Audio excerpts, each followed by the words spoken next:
Alright, hello ChevyDoucheBag. Good to hear from you, man.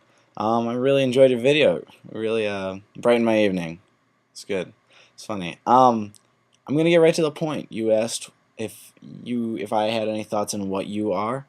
Um, you are a classic example of what's called a weak atheist. Um, you lack belief without ruling out his existence or any God's existence.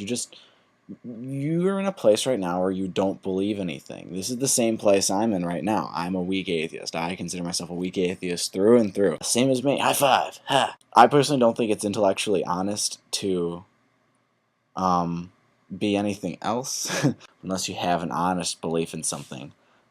You're probably a weak atheist. If you're a strong atheist, that means that you deny the existence of God. You think that he doesn't exist. And you said you're leaning that way. I might say I'm kind of leaning that way. I think it's really, really unlikely. But at the same time, you're right. Don't rule it out. You don't have a reason to. Once you do that, then you're required to carry the burden of proof. This is something that I like to bring up all the time, is the term burden of proof.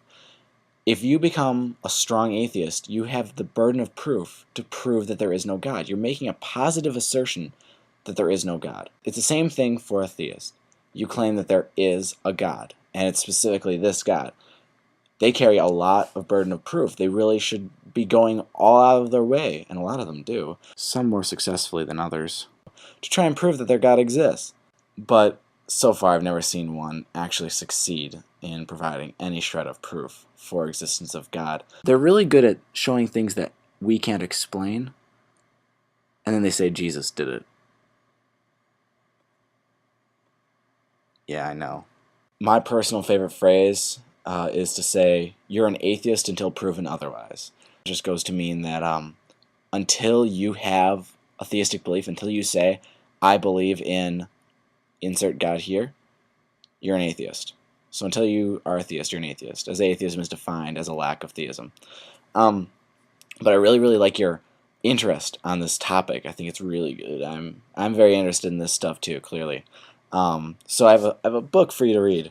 If you're the reading type, I don't know. I'm not really either. I'm about this far into it, and I've been working on it for a couple weeks now. I just kind of like put it down. I don't really finish books. It's called 50 Reasons People Give for Believing in a God by Guy P. Harrison. Really cool book. It's written by an atheist. It's written by a weak atheist at that, just like us. And his stance is he's a journalist, and he's traveled the world, and he's asked all the different people of all different faiths, why do you believe? Why do you believe in your God, your specific God? And the thing is that all these people from all these different faiths gave the exact same reasons for belief in their specific God. That's like saying, hey, I just proved my theory. And someone else goes, oh, really? I have the opposite theory, but I proved mine too. And then you go, oh, really? What was your proof? And you guys both have the exact same observed evidence. And you proved opposite things. It doesn't really work.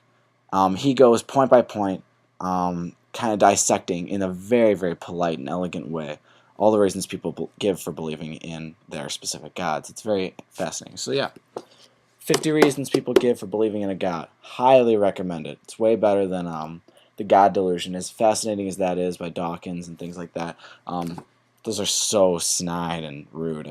I get a little sick of their attitudes. Alright, man, well, I hope to hear from you soon. Hope this was helpful. Maybe check out that book. Maybe check out Wikipedia. There's a lot of good stuff out there. If you have any other questions, let me know. I'm very happy to answer them. Keep learning. Alright, talk to you later.